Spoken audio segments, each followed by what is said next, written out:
예수님께서는 날 때부터 맹인된 사람을 보시고 그에게 다가가셔서 땅에 침을 뱉어 진흙을 일겨 그 눈에 바르신 다음에 그 맹인에게 이렇게 말씀하셨습니다. 실로암 못에 가서 씻으라. 이에 맹인은 예수님의 말씀대로 순종하여 실로암 못에 가서 씻고 밝은 눈으로 왔습니다. 이 사람을 고친 것은 안식일이었습니다. 사람들이 앉아서 구걸하던 자가 눈을 뜨게 되자 많은 사람들이 그에게 관심을 갖게 됩니다. 사람들이 묻죠. 어떻게 눈이 떠졌느냐고. 그러자 고침받은 사람이 이렇게 대답합니다. 11절에 예수라 하는 그 사람이 진흙을 이겨 내 눈에 바르고 나더러 실로암에 가서 씻으라 하기에 가서 씻었더니 보게 되었노라. 그러자 또 묻습니다. 그가 어디 있느냐? 당연히 알지 못하노라. 이렇게 대답을 하게 됩니다. 그런데 유대인들은 이 사람이 병을 고침받은 것이 예수님 때문이었음을 알았던 것 같습니다. 예수님께서 안식일에 맹인을 고친 것을 문제 삼아서 고침받은 사람을 바리새인들에게 데리고 가죠. 그러자 바리새인들이 또 묻습니다. 어떻게 보게 되었는가? 지금 마치 평생을 앞을 못 보고 구걸하며 살다가 갑자기 보게 된 이 사람이 죄인 취급을 받고 있습니다. 그러자 똑같이 또 말합니다. 그 사람이 진흙을 내 눈에 바르매 내가 씻고 보나이다. 그는 많은 사람들에 둘러싸여서 아무것도 보지 못하던 사람이 많은 사람들이 자신을 이상하게 바라보는 것을 보면서 당황했겠죠. 그런데 똑같은 질문을 또 하게 되니까 그는 또 대답을 합니다. 그런데 사람들의 반응이 그가 생각할 때는 너무 이상했어요. 야, 평생을 보지 못한 네가 이렇게 앞을 보게 되었으니 얼마나 잘된 일이냐, 복된 일이냐, 하나님께 영광이 되는 일이냐, 하나님께 영광을 돌려라. 이게 아니라 마치 죄인 다루듯이 자신이 뭔가 잘못한 것처럼 추궁하고 있는 그 현실이 그에게는 매우 당혹스럽게 다가왔을 것입니다. 바리새인 중에 한 사람이 이렇게 얘기를 했어요. 이 사람이 안식일을 지키지 아니하니 하나님께로부터 온 자가 아니라. 이렇게 말을 하자 또 다른 바리새인이 뭐라고 얘기하냐면 죄인이 어떻게 눈을 뜨게 하는 표적을 행할 수 있겠느냐. 죄인이 그런 표적을 행할 수가 없다. 이렇게 말하면서 서로 분쟁을 했습니다. 그러니까 맹인이 안식일 날 눈이 뜨게 된 것, 그것도 예수님에 의해서 고침을 받은 것이 바리새인들 자체적으로도 분쟁을 일으킬 만한 큰 사건이 된 겁니다. 그래서 또 묻는 거예요. 그 사람이 네 눈을 뜨게 하였으니 너는 그를 어떠한 사람이라고 하느냐. 그러자 이 고침받은 사람의 답이 뭐였냐면 그는 선지자입니다. 하나님이 보내신 분이라는 거죠. 아직 그리스도라는 사실을 알지는 못하지만 그가 보통 사람이 아니고 하나님이 보낸 사람임에는 틀림없다는 믿음이 생기게 됩니다. 요한복음 9장의 맹인 치유 사건은 이 고침받은 사람의 믿음이 점점 성장하는 것을 보게 됩니다. 변하죠. 다시 말하면 눈을 떴는데 점점 잘 보게 되는 것과 같은 그런 내적인 변화, 영적인 변화가 고침받은 사람에게 나타나고 있습니다. 그것은 이 사람이 사람들에게 불려가서 질문을 받고, 질문을 받는다는 것은 곧 자신에게 일어난 사건에 대해서 생각하고 뭔가 정리하게 만드는 거죠. 그것이 그로 하여금 지금 나에게 어떤 일이 일어났지? 이 일은 어떤 의미가 있지? 특히 내게 이런 표적을 행한 존재는 어떤 존재지? 라는 것을 생각을 하게 만들었습니다. 특별히 바리새인들의 논쟁이 그로 하여금 더 많은 생각을 하게 했던 것 같아요. 지금까지의 과정, 대화와 그리고 바리새인들의 논쟁을 통해서 볼 때 그는 예수라는 분이 선지자구나. 거기까지 그가 이제 눈이 떠지게 된 것이죠. 그런데 여기서 그치지 않습니다. 18절에 보면 유대인들은 그가 맹인으로 있다가 보게 된 것을 믿지 않아요. 믿지 않아.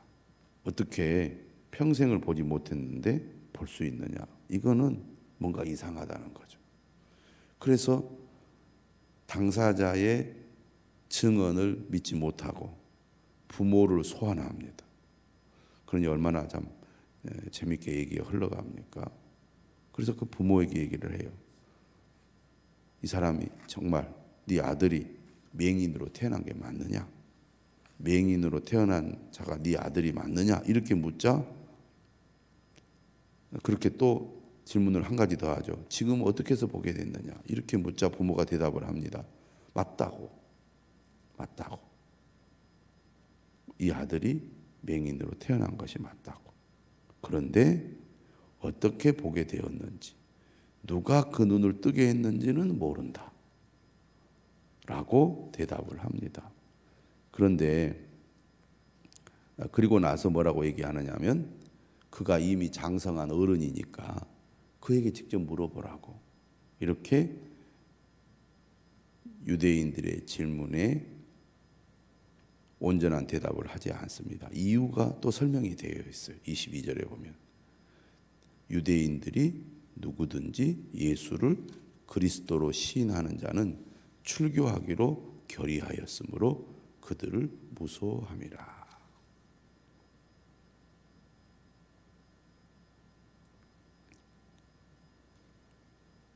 부모는 자기 아들이 맞다고 얘기하고 그가 눈을 뜨게 된 것도 인정하고 있지만 치유한 자는 누군지 모른다고 부인하는 이유를 출교당할까 봐 무서워했기 때문이라고 말합니다. 이것을 보면 믿음에는 뭐가 필요합니까? 용기가 필요하죠. 우리가 앞에서도 종교 지도자들에 대한 두려움 때문에 드러내놓고 예수님이 어떤 분이라고 말을 못했다고 사람들이 말을 못했다고 소개하고 있지 않습니까?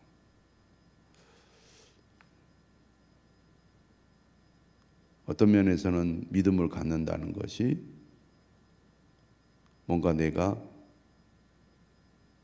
희생하고 손해보는 결단을 해야 되는 것도 있습니다.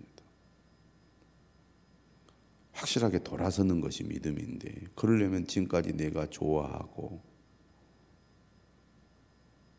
내가 무엇인가를 누리고 싶은데 그러한 것들을 포기해야 될 수도 있습니다. 믿음은 어떤 면에서는 선택인 것이죠. 그런데 그렇게 할 용기가 부족하면 그러한 결단을 하기가 어렵고, 또 뭔가 내가 욕심이 있어서 두 개를 다 쥐고 싶어 하니까 진정으로 믿음의 길로 가지 못하고 어정쩡한 상태에 머물러 있는 경우도 많습니다. 지금 고침받은 사람의 부모가 두려움 때문에 진실을 말하지 못하고 있고 아들에게 떠넘기고 있습니다. 유대인들이나 바리새인들은 사람의 치유에 관심이 없습니다. 그 사람이 정말 얼마나 고통스러운 삶을 살았고 지금 현재 얼마나 그가 놀라운 경험과 기쁨을 얻게 되었는지에 대해서는 전혀 공감하거나 또 관심을 기울이지 않습니다. 오직 사회적인 무리를 일으켜 자신들의 질서를 어지럽히는 예수님, 그분의 흠집을 찾아내는 데만 관심이 있습니다. 그래서 이 맹인이었던 사람을 가만히 두지 않고 두 번째로 또 불러내죠. 그러면서 이렇게 얘기합니다. 너는 하나님께 영광을 돌리라. 표현은 멋진 표현이지만 너의 잘못을 이실직고 해라. 이런 표현이에요.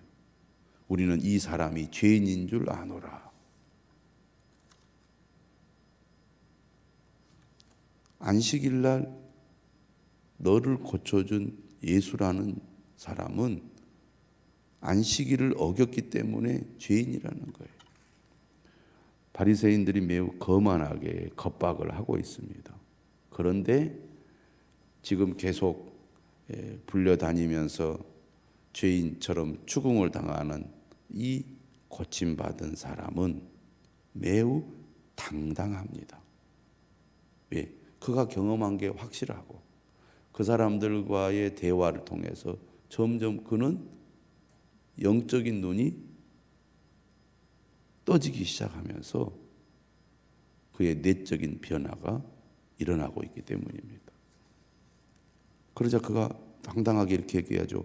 그가 죄인인지 내가 알지 못하나 한 가지 아는 것은 내가 맹인으로 있다가 지금 보는 그것입니다.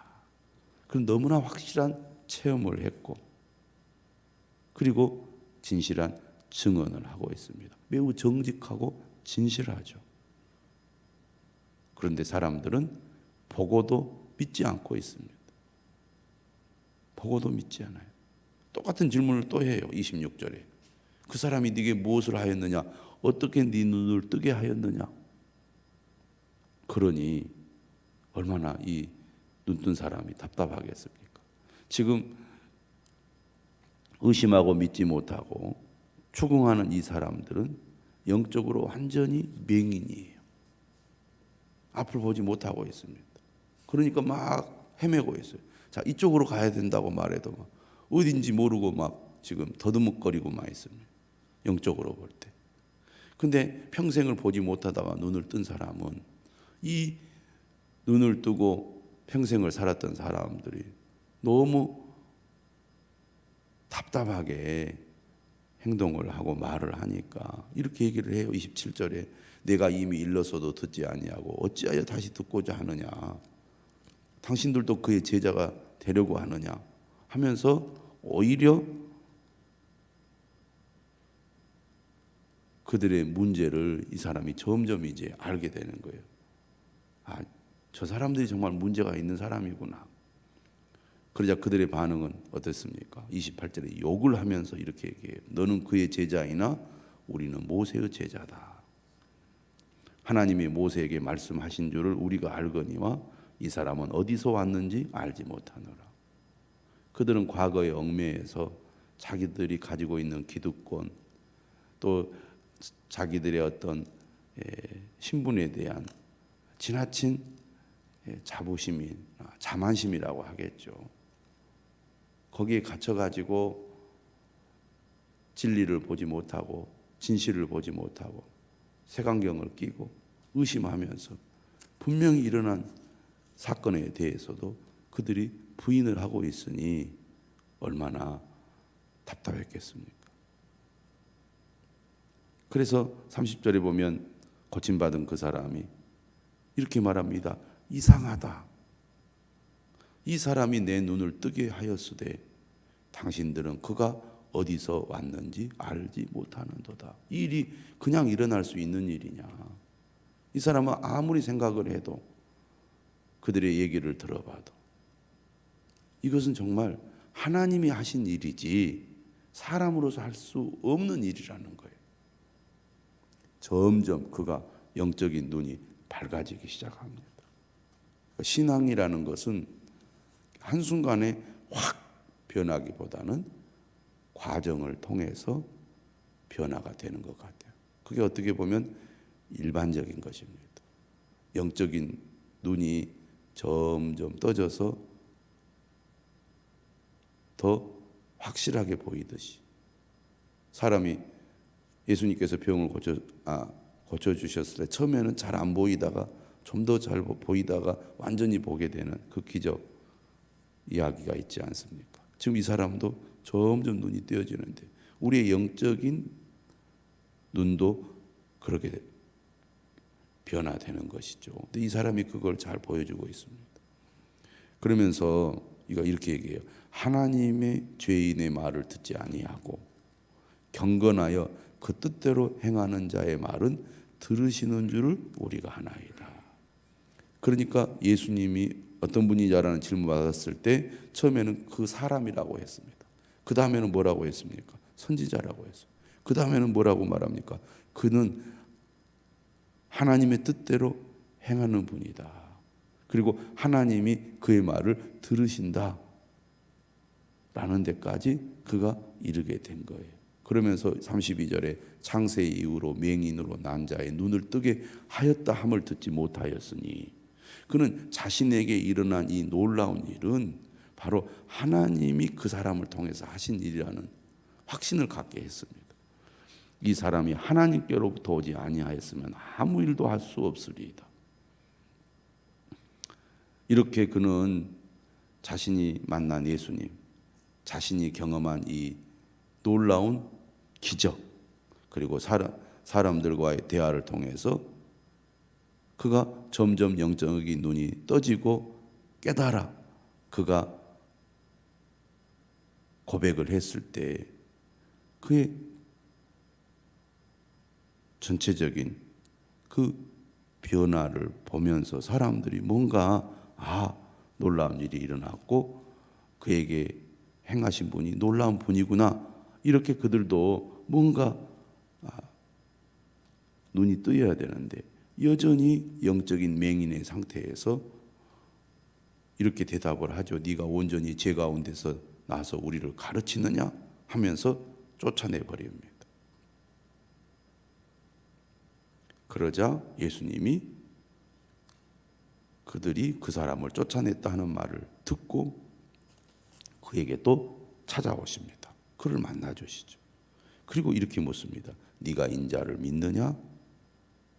그러자 대답하죠. 주여, 그가 누구 오시니까 내가 믿고자 하나이다. 네가 그를 보았거니와 지금 너와 말하는 자가 그이니라. 이르되 주여, 내가 믿나이다 하고 절을 했습니다. 믿음의 경험이 그에게 위기를 가져다 줬는데 그 위기가 주님을 완전히 깊이 만나는 계기가 된 것입니다. 여러분, 우리가 이렇게 영적인 눈이 점점 떠져서 신앙의 결단을 할 때 그것이 우리에게 오히려 삶의 위기가 될 수도 있습니다.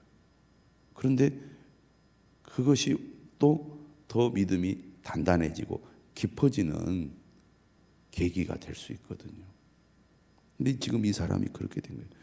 이 사람은 점점 그의 눈이 밝아지면서 결국 예수께서 하나님이 보내신 메시아라는 것을 그가 알고 믿게 되었습니다. 그러자 예수님이 이제 결론적으로 이렇게 얘기합니다. 내가 심판하러 이 세상에 왔으니 보지 못하는 자들은 보게 하고 보는 자들은 맹인이 되게 하려 함이라. 무엇이 심판입니까? 영적인 눈이 가려져서 예수님이 그리스도라는 것을 알지 못하고 깨닫지 못하고 믿지 못하게 되는 것이 심판입니다. 그런 이 땅에서 아무리 복음이 전파되고 예수 그리스도가 증거되어도 결코 깨닫지 못하고 믿지 못하고 거부하는 자는 스스로 나는 믿지 않는다고 생각할지 몰라도 그는 이미 주님의 심판을 받은 자라고 하겠습니다. 그러자 바리새인 중에 이렇게 말합니다. 예수와 함께 있던 자들이 이 말씀을 듣고 이르되 우리도 맹인인가? 예수님 말씀하시죠. 너희가 맹인이 되었더라면 죄가 없으려니와 본다고 하니 너희 죄가 그대로 있느니라. 모든 것을 알고 있다. 내가 잘한다. 이런 사람들이 오히려 믿지 못하고 끝내 믿음을 거부하게 됩니다. 영적인 교만이죠. 결국 주님을 깨닫지 못하고 믿지 못하는 이유 중에 하나는 바로 영적인 교만이라고 하겠습니다. 우리가 주님을 믿는다는 것 얼마나 감사한지 모릅니다. 오히려 우리의 삶에 결핍이 있다는 것은 믿음을 갖기 위한 좋은 기회고 축복의 기회가 돼요. 그래서 고난은 변장한 축복이다 이렇게 얘기하지 않습니까? 맹인은 평생 보지 못한 불행한 삶을 살았기 때문에 오히려 예수님을 만날 기회를 얻었고 영적인 눈까지 띄어져서 정말 예수님을 그리스도라고 주님이라고 고백하기에 이르는 은혜를 입었습니다. 오늘 우리의 삶에 어떤 문제가 있다 할지라도 그것이 오히려 주님을 더욱 가까이 하고 의지할 수 있는 기회가 될 수 있다는 것. 세상이 줄 수 없는 하늘의 복을 얻을 수 있는 은혜가 될 수 있다는 것을 기억할 필요가 있겠습니다. 오늘 우리는 세상을 살아가면서 영적인 맹인의 상태에 있지 않습니까? 한 사람도 영적인 맹인으로 살아가는 자가 없기를 주님의 이름으로 축원합니다. 기도하겠습니다.